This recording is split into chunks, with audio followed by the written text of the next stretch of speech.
Hello and welcome back to Own Your Beauty.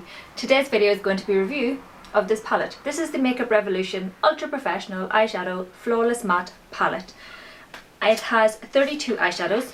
It also has a little plastic sheet with all the names on it. It has, as I said, 32 eyeshadows and it has quite a decent range of colours.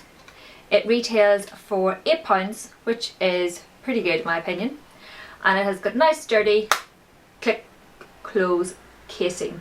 There's 16 grams worth of product in here, so again not bad at all considering you have lots of different colours to play with, and they're not too bad of quality. Now I've made some notes, so let's get stuck in. I've used this a few times. I actually used it in a recent tutorial and I've done a wee bit of a clip of me applying a few of the eyeshadows just to create, you know, an everyday sort of minimal look, which I will play over the top here. Quite a good little palette. There is a fair amount of colour range in it. My only issue is that there's no sort of nice warm tone brown in there. There's no nice sort of even, nice warm brown. As I said, I don't know how best to describe it, but like in the Urban Decay palette, for example, there's that lovely, the Urban Decay Basics palette I should say, that lovely warm tone brown. There's nothing like that in here, which is a bit of a problem. Well, not a problem, but a bit of a pain. So it means that I can't really use it for every look because I need those warmer colours for me. The eyeshadows themselves are quite creamy, so quite a creamy texture to them. They are however quite powdery as well, so if you use your brush there will be a fair amount of fallout on the palette and it will really dirty your palette, but if you swatch it with your finger you can feel that it's nice and creamy and they do apply quite nicely. You do sometimes have to work with some of the colours to build the colour up, so the pigmentation isn't great on all of them.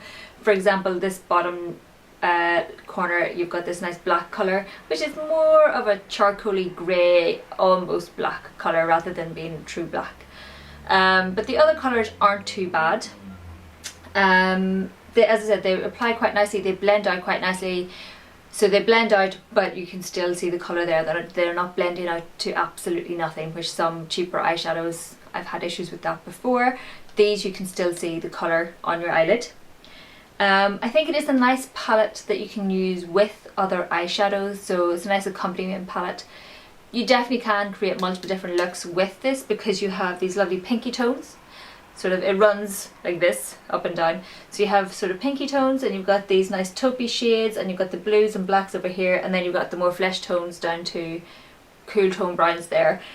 There is a mix of warm and cool tones, but it seems to be dominantly more dominant in the cool tones, if that makes sense. So there are a lot more cool tones in here than there are warm shades, in my opinion. And the pinky shades, they're the shades that you definitely have to work with to build up some colour. But all in all, I think it's actually not a bad palette at all. I have done swatches of these so you can sort of see what they look like. Obviously it's going to be a bit difficult to see the lighter shades on my already very pale skin, but you can have a wee butchers. So I have done it across, so starting, if I turn it around that way, starting with the lightest shade, going across all the way down to the darkest shade, and I shall give you the names of these. So the lightest shade is Flaw, and then we have Nutmeg, Pearl, Matte, Shell, Chrome, Cork and Stone. So that's the top row. As you can see, they're all quite light. We gradually get darker as we go down. The next shade is Cool, Sand, Fawn, Muse, Warm, Mud, Leather and Smoke. Then we are on to Antique, Nut, Taupe, Rosewood, Rust, Bare, Olden and Charcoal. And then the last row we have Soft, Oak, Bark, Warm, Burnt, Wood, Earth and Carbon. So as you can see, you know, there is a decent range of colours. There are a few shades that are a wee bit samey, but there's enough of a difference that you can see the difference. Would I recommend it? Yes. I definitely do think it is a very good wee palette to have. There are nice colours there for you to play with, and you can play more with the orangey tones in your crease and things like that, so you can experiment a wee bit as I said, as an accompaniment palette, so you know it works well with other eyeshadows. I actually am. I'm very impressed with it, considering it's £8. I think it's an absolute bargain, and I would recommend picking it up if you're in need of a lot of matte shades. Definitely worth a look. Some shades are definitely missing, but you get that with every palette. They're not going to please everybody. So get this, and then you can always go and buy those other shades if you need them. I already have these other shades in other palettes, so I'm okay, so I'm not too worried. But if I was travelling, would I bring it with me? I'm not entirely sure. Just because it's missing some of the key colours that I use on a regular basis. It's really good fun to play with, definitely, but I'm not sure I would go out of my way to bring it with me when I'm travelling, because I have to be very strict on the products that I bring with me. But yeah, that was it. A short and sweet review.